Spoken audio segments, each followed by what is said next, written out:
Welcome to Care Sandwich, the podcast where we dive into the success journeys of law firm owners across the country. I'm Margarita Everline, your host and the founder of Marketing Boss, a fractional chief marketing officer firm for law firms. On this show, we'll explore the challenges, strategies, and victories that have shaped law firms and how they wrap every interaction with care.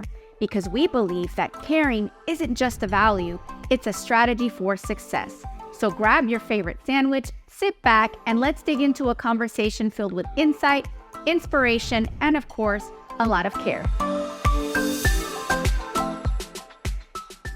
Hello, everyone. Welcome to another episode of Care Sandwich. I have Roger Orlando, and he is going to tell us all about himself, his law firm, and how he's been making trouble in Atlanta for over 30 years now. Roger, tell us about yourself, about your law firm, and what mission in life you're on right now. Well, it's been almost 40 years now, 4 decades of practicing Oh my goodness. law. You started when you were 10. That's illegal, Roger. Yeah, that's about true. Prodigy. But I've been practicing going on 39 years now. And the first decade I practiced representing insurance companies, and I turned my soul around, and now I represent injured individuals in any type of case involving injury, whether it's a bus, truck, auto crash, products liability, failed machine, something of that nature, pharmaceutical liability, medical device liability, so bad drugs or bad things in your body that cause you injury or on-the-job injuries. That's what I do, and I've been doing it a long time. So was there something specific that you experienced that brought you to switch to the good side, to the nice side? To take off my black hat and put on my white sheriff's hat. Yeah, it's funny. I worked for an insurance defense firm in downtown Atlanta, and I just been shooting down people in need because of injuries, things like that, or limiting their recovery. That was my job. And to this day, I don't feel bad about people whose job it is, because the insurance companies or the other side, it definitely needs representation. But I was driving on the connector downtown in stop and go traffic, and I remember I had a bright red little, I couldn't tell you the year, Nissan Pulsar, and a gentleman hit me from behind. Didn't stop in time. Was probably distracted, something of that nature. And I got out. I looked, and there was this tiny little dent, no damage to his property. And I said, just go, thank you, sorry about that, And within about 4 to 6 hours, I found myself with my wife in the emergency room, not understanding how that tiny tap could have caused some pretty extreme and concerning neck pain. And right then I had my soul-searching moment, and very soon thereafter I changed sides. Because before that, you were the person at the insurance company questioning how, based on the damage to the car, somebody supposedly that hurt, and then you lived it. Yeah, I would have the picture of the property damage as an insurance defense lawyer saying, ladies and gentlemen of the jury, use your common sense. Does that equate to everything you've heard from the stand? And now, from the other side, for the past 29 years, I have an egg carton, an empty egg carton. And I say, when I was young, and this is a true story, frankly, my mother would teach me how to grocery shop. Mm-hmm. And I would accompany her to the A&P or whatever it was at the time. And I tell the jury, I don't know about you, but my mother taught me, you look at the carton, there's no damage. You still have to open the carton and turn every single egg. And if one sticks, that means it was cracked and broken, and it's not a good carton to purchase. Even though there's no damage to the outside, what we learned from that example, ladies and gentlemen of the jury, is that force transfers. And that's what cars are designed to do, to absorb the force as much as possible, but the body inside is the weakest element inside the car. And that works. You became a physicist. I became a biomechanical engineer, I believe it would be. That's cool. So Roger, tell us, you've been in the legal space in Atlanta for a really long time, and many people might assume that you're just out there living your life, putting your face on billboards and growing and letting everybody else do the work. But tell us what the real story is right now No, and your day to day and how you take care of your clients. I work. I work every moment I'm not asleep. I always have this in my hand. This rules my world. I rule my world from this cell phone. I have a couple cell phones because I have a government cell phone from a different job, but seriously injured clients get this number. See, I'm constantly That's a big monitoring. deal. Let's see. Did you just get a message while we were on this? I did. Wow. Oh, I get it. I see what that is. It's for my other job. Gotcha. It's so I work through emails. I work constantly. You're a I lawyer really do. first. Oh yeah, absolutely. And I don't see myself stopping for quite some time yet. And Roger, your law firm has been around for some time, and I think it's great that you're still involved in your cases. But a lot of people might say, I'm talking law firm owners, that's not scalable. How do you grow a company when you're operating? Explain to us what the value is for you and why that's still so important to you when really, if you wanted to, you could work yourself out of a job. Yeah, absolutely. But reputation and visibility are very important to grow. Now, I make the promise to everyone that if you want me to be the actual lawyer that represents you, I'm fine with that. And in some cases, the litigation is so complex that I have to be the one because I have the experience with it from both sides. So if I get a lot of cases coming in, I hire another lawyer. And that other lawyer, I don't want to say babysits, but does the grunt work on putting that case together, always under my supervision. And I meet with all my lawyers and paralegals regularly. So that's the way I've been able to scale. Sometimes I scale back, sometimes I scale up. It depends on the need and those who trust and believe in me that they want the best help possible. So you delegate as much as possible, still stay involved, keep your skills sharp, and really it sounds to me like you take on the bulk of the responsibility for these cases, even though it's not practical for you to do every single aspect of the work that needs to be done. You're still definitely, it sounds to me like you're taking the burden of each of these cases. That's amazing. I do, and I have to. It's the way I'm built. It's the way I've always operated, and I can't see changing it, half because I don't know how, and the other half Yeah. because I want folks to know I truly care.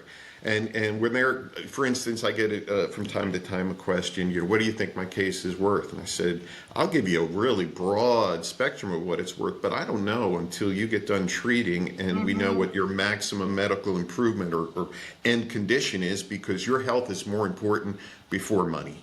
And I understand why you're asking me. That's why you have me. But let's get you better first. I love that because a lot of attorneys advertise the find out what my case is worth calculator. And I don't know, like knowing what I know and working with attorneys that actually care about people and don't want to mislead them with gimmicky things, it's hard to watch that. How do you, Mhm. like, what would you say to a consumer who sees that and wants the easy answer? It's a circus.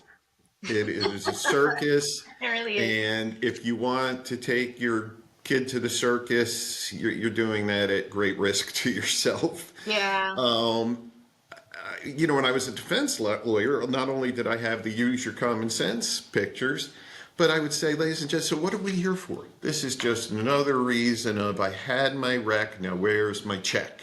Right. And that was making fun of one of the larger marketers out there who still is around. He rhymed check with wreck and cash with crash, and wow, that's why we're Right. here. It's lawyer driven. Right. But if a consumer, someone who's hurt, especially hurt badly, or lost a family member, I've done all of that, wants personal representation from a skilled resource such as myself, then I can't believe they would call someone they see on TV for a serious case. Yeah, and I mean, I get asked questions about how should I advertise? Should I go with the gimmicky thing or should I be straight up? And very reflective of what you just described. Like, I have to tell people there's pros and cons, right? Mhm. The pro is when you go gimmicky, yeah, it's sticky and you're going to get a pretty decent volume and you might even get some momentum, especially on social media and things like that, that are like, they love all that stuff. But then you have to weigh that against what sort of people are you going to be attracting? Are you going to be attracting that nightmare client that wants $500,000 for a fender bender where the insurance policy limit was $25,000, right? And there was no So, or do Wait, you, yeah. well, you mentioned earlier about billboards and me, and of course social media and me either, which I just do halfway for fun just to see how creative I can be. Yeah. I got my grandson program going on now. Call my Yeah. grandfather if you need, Right. But I get calls from people who genuinely sound and appear injured from an auto collision, and they like what they hear from me because I don't butter them up. I don't give them high numbers and expectations in order that they'll think, oh, he's a fighter. I am. But what I do, if they ask me to match the 25% lawyer, I said, listen, write down my name and phone number again just to make sure you have it. Go with the 25% Vaya lawyer, con get what you Dios. pay for, and call me back when that doesn't work out or you don't get return phone calls, something like that. Yeah. Yeah. You almost feel bad for consumers that don't know any better, honestly. I mean, I do. I'm not an attorney, but people know that I work with attorneys and I actually get calls, emails, text messages all the time. Do Yeah. you know an estate attorney? Do you know this attorney? Do you know that attorney? And I try because I like to think I'm a responsible person. I try to educate them before I even refer them to anybody. I try to educate them about the practice area and what sort of attorney they need as much as I can as a marketer and help them understand how to cut through the noise in marketing because yeah, it's tough to be a consumer. If you're not in this space, you can get carried away by the easy answers. And the easy answers are very attractive when you're in a desperate state. We do a lot of training at Marketing Boss on sales and intake, and we talk Mhm. about the traumatized brain. The traumatized brain that calls a lawyer's office has all this adrenaline and all this like conflicting emotions and thoughts. It's like they want help, but then they don't trust. And there's all this stuff going on. And it's hard to really talk to them in a logical way and explain and really get across to them what they need without addressing like the chaos. And But in a way, the marketing plays to that, right? Because if you are in shock because you've just been hit or you were at the biolab, that exploded, you're just thinking like, I don't know what I need, but I need help. And it, it's messy. and those mass marketers really take advantage of that. They know that psychology, and their intake personnel are trained. I handled I just saw on social media that it had been 10 years since a young lady passed in a car accident. And she was married to a preacher who has become a good friend and a reference of mine since. Mm. So I saw that anniversary. But one thing I always remembered from him, because I said, how can I express that I'm more empathetic or sympathetic to my clients when they're hurt or a family member's hurt? And what he taught me You asked was, the client that? That's amazing. yeah, because he was a Wow. preacher and he was a great guy and he was very patient to deal with. And he was traumatized. He just lost his wife. Yeah. And his advice to me was, especially during your first conversation or meeting, listen more than you try and offer condolences or advice. Just listen and let them say what they want to say to get out that emotion, and then your empathy can start in there to try and make Yeah. their lives better.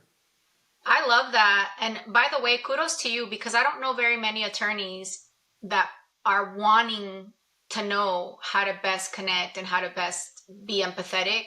it's almost like not on people's radar Well, until it affects their bottom line. And then they're like, oh, this matters. Okay, let's take empathy training. But well, I want to connect with my clients, and I want their injury cases to be she and I or he and I side by side battling together, rather than a client being suspicious of me or asking questions or not getting calls back from me.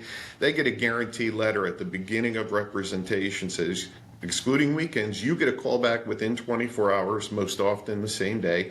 You report directly to me. If you call a paralegal or another lawyer and they don't call you back almost immediately, I want to hear about it right. before you get upset and frustrated and think, hey, maybe this firm's not for me or this lawyer. No, I want to know, and I take care of everyone. And I do want to take care of them, and I do want to see them get their health back as much as I want to see them get a maximum recovery. Hey there, I hope you're enjoying the conversation and your sandwich as much as we are. I want to take a moment to share a few words about our sponsor, Marketing Boss. If you're a law firm owner looking to supercharge your growth, our team at Marketing Boss is here to help.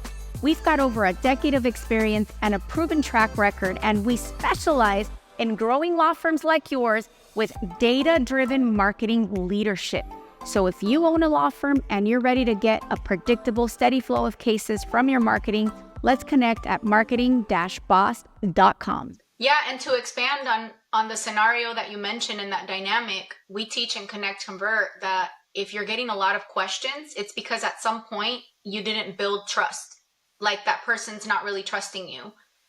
Because when people feel at ease, because again, we're talking about the traumatized brain. When they feel at ease, like I've got somebody that I know has my back. I may not understand all this legal stuff, but I know I called the right place. When you are successful at that, there's not as many questions, right? Like we're still going to ask, some basic stuff like how long is this going to take and stuff like that.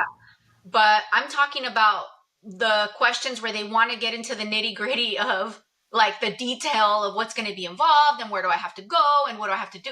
Like all of those things are indicators of anxiety that they're still feeling that anxiety because they don't feel safe yet. And when you create that safe space, to your point, they become easier clients to work with.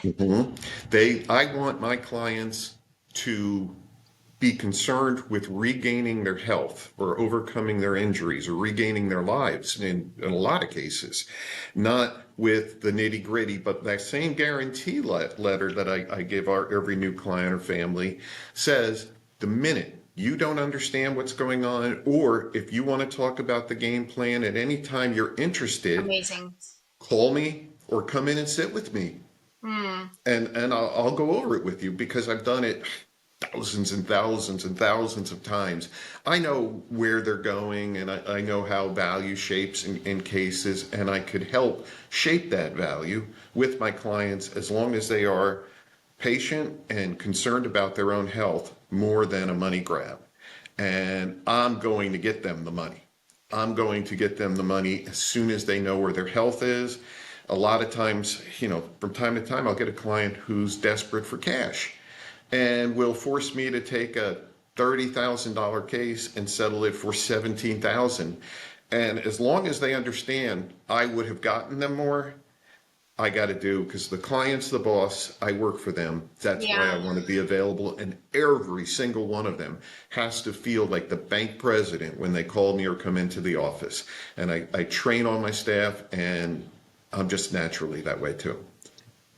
Roger, this program is for law firm owners or people thinking about owning a law firm. And you're such a humble person. I want to invite you to share about some of these big cases that you've gotten, and how would you advise somebody that's just starting out or that's wanting to grow to the status that you're at in your legal profession, because you're a very respected member of the community and you are the go-to for some really major cases.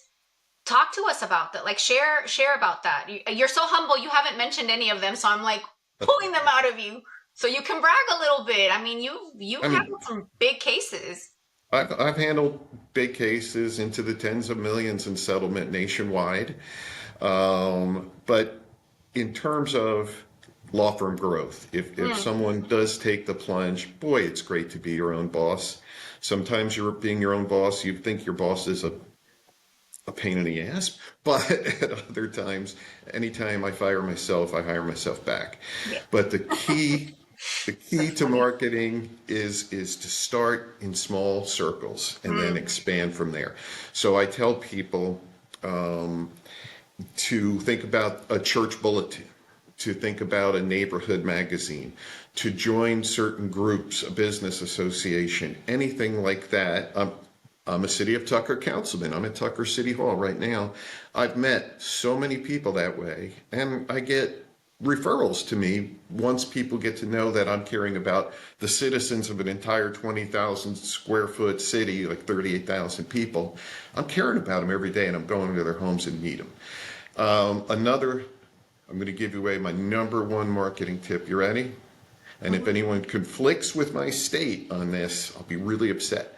Okay. But if you haven't already, take the bar in a non-contiguous state. If you like skiing, I don't know, pick Montana. If you like corn, pick Iowa. I don't know. But a non-contiguous state, because if it's South Carolina or Florida and you're in Georgia, then there's going to be a lot of people that are barred in the neighboring states. So I get now my big cases are referred from New York and New Jersey to me. Wow. And that's why I don't have to be on television, and I don't have to put myself, although I always separated myself with if you choose me, you'll get me as your lawyer. I remember I had a commercial once, if you order a Coca-Cola with your lunch and someone brings a coffee, is that fair? Is that what you wanted? No, so why do you call this person on the television who somehow impressed you, and you get handed to a second-year associate who doesn't have this experience? Right. So you join a non-contiguous state bar, you join their Trial Lawyers Association, you go to their events, and eventually I merged with a law firm in New Jersey that has an office in New York too, and they funnel everything from the Southeast to me. And they help me handle my generic New Jersey cases that come in as well. So it's a mutually beneficial relationship, but that's how you're going to start to really get known. And it takes 3 years minimum, but it takes time. And Roger, brag on yourself a little. What are some of these big cases that you've gotten that have been on the news? Oh, let's see. Lead counsel of the Hydroxycut litigation out in San Diego, which I just closed down after 10 years. About 6 months ago, was $24.5 million. A crash that was sent to me by a New Jersey lawyer who wanted to stay involved. I thought, okay, I'll get you admitted pro hac vice. And that crash was really problematic because the client, who was badly internally injured, he actually was helping a fellow truck driver, and the rear tandem vehicle he was trying to unstick while the driver pulled forward, couldn't see where the guy was, and the tandem came back and crushed our person between the DOT and the rear wheels. Badly injured. And I met with that lawyer and I went over, if we got $1 million, we would be lucky.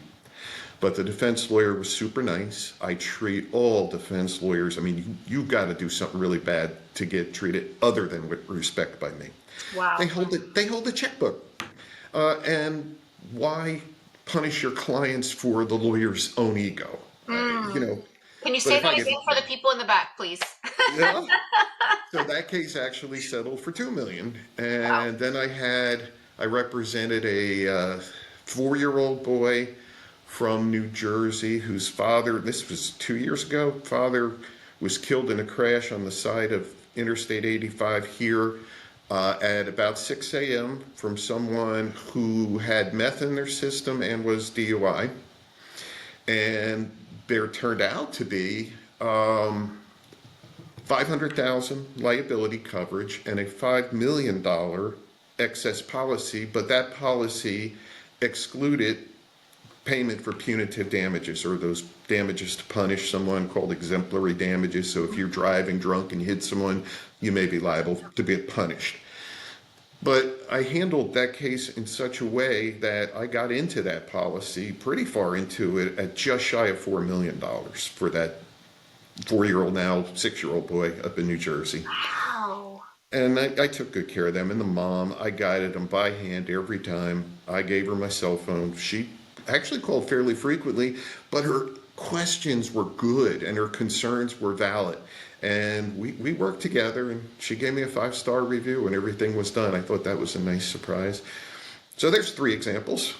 That's There are many, amazing. many more. There are many more. No, I mean, yeah, I know you have a lot of experience, and I think a lot of people take for granted when they don't know you, they don't know your work, that maybe you're just like all the other attorneys that are out there chasing soft tissue fender benders and wanting volume. And, I appreciate you sharing that because I think that's a distinguishing factor. Like when you have a serious case and you need a serious attorney, the sort of experience that you described, the compassion, the care, the connection, the commitment, like to me, that's the key. The commitment, the personal commitment that you have is what makes the difference. And I'm also appreciating that you've had a successful law firm for a really long time, because there are a lot of people out there that argue with me, and I'm not an attorney, so I can only argue back so much, that if you care too much, your business is going to suffer. And I just don't subscribe to that, because I see and I know attorneys like you firsthand that you actually are growing, you're thriving, you're successful, and you care. And it's not a weakness. It's actually a strength. And people come to that. You attract really good cases from people that really need somebody, like and they know and they trust you because it's authentic. That's the other thing. Like some people think that, oh, if I just speak a certain way, I'll build trust. And I mean, especially doing the Connect Convert program around the country, I can tell you, you cannot fake connection. You just can't. I can give you and your sales team the best scripts, but if you're not feeling it, the caller is going to know, the client's going to know, and the person involved in the case with you is going to know, whether it's the opposing side who you're trying to get that check from. Yeah. And I can imagine, and I'm just inferring from the story that you just shared about the little boy's case. How could you be a human being on the opposing side looking at that case, and especially when you have a lawyer like you representing and making that connection for that? How could you not cooperate? I had an authenticity, the word you used, is absolute key. It's key to growing your business. It's key to capturing a client's confidence or a potential client's confidence. And it's key at the end of the case when you're in a courtroom. Because if you don't authentically believe in your client and their case, it shows. They feel And jury can just sense it. And they hold it against you. So I'm a little bit of a shy person, and I have to kind of role play when I'm in a jury trial. And I get to the part where if I'm asking for a particular dollar sum, it makes me nervous. So I put that aside, and I typically tell a jury to engage them that, hey, I could ask you for X amount of dollars today, and you may give X amount of dollars or that sum. But ultimately, if my client calls me in 2 years and said the money's running out, I'm still hurting, I can't do anything for him or her. And then I tell the jury, I mean, he may call the judge, and the judge will say, I gave you a fair and balanced trial. There's nothing more I can do about that. So, ladies and gentlemen of the jury, if you think long term, I would appreciate that to help my friend, Mr. Augie, who's my client, and make sure he's amply and gets a full cup of justice and amply compensated for the next 42 years this life table says he's going to live. And if that turns out to be a big number, well, guess what? It should be. I'm not being greedy. Tomorrow I'm going to try my next case. He's going to still be limping on a crutch. So. Yeah, that's deep. Roger, I could talk to you for days about cases and about the law. I've taken up so much of your time, but I don't want to let you go without asking the question that I ask every single guest. It's the most important question. And that is, because the podcast is called Care Sandwich. What is your favorite sandwich? Oh, I didn't know that. I didn't anticipate that coming. Just Wow. for fun, I know you. That's interesting. Listen, you probably don't even eat sandwiches. I see your social media and what you're cooking up with your wife over there and the My, wine my chef selection. stardom. Um, gosh, that's an interesting one. I would say it would be chicken salad or sardines, both What? with Sardine? both with heavy spicy mustard. That's And I meant chicken liver salad or sardines with a lot of mustard. that's very interesting. That is a first. Oh, Wow. yeah. That's awesome. Roger, is there anything else that you would like to share with our audience? Uh, in general, I'm happy. I give back to my community, both in my service as a politician.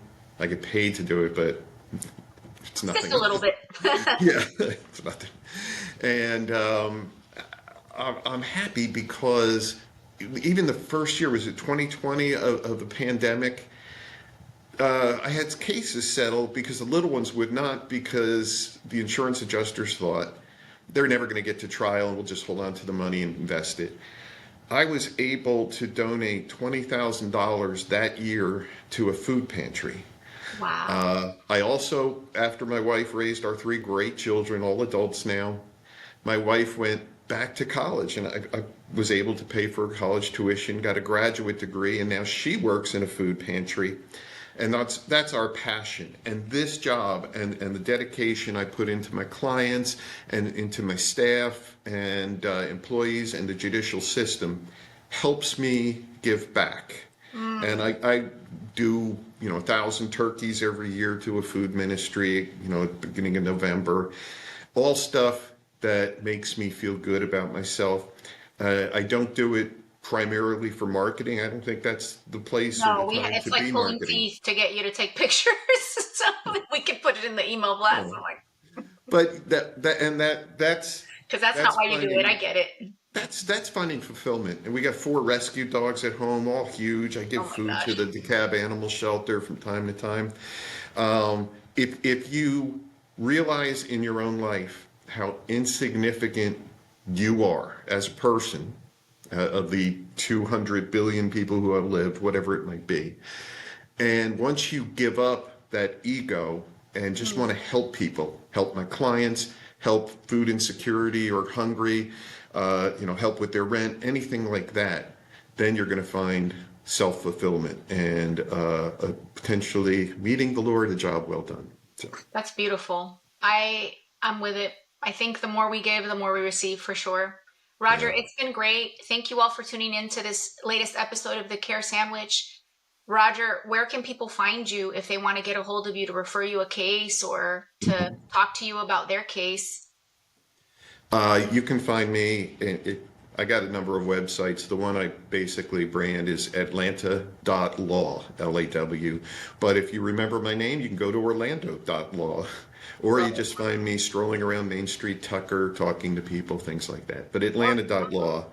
And let me tell you this, I got two text messages from different young lawyers who refer me cases and I mentor. And both of them were screaming I malpracticed. One of them had not, one of them had. And I told them the solution, be upfront with your client. Here's your exposure. Here's how to take care of this. And here's how your client will still trust you at the end. You tell them, remember I said I care about you as a person? This is what happened. And here's what I want to do about it. So yeah, I get a lot of referrals from younger lawyers or lawyers in a different practice field, like criminal law, things of that nature. And that is, the trust is an honor to me. So that also is a fulfilling portion of my life. But atlanta.law is the answer. Awesome. There you have it. If you need help with a case or if you want to refer a case, you can find Roger online and check out his social media. You might get hungry afterwards. Thanks for watching.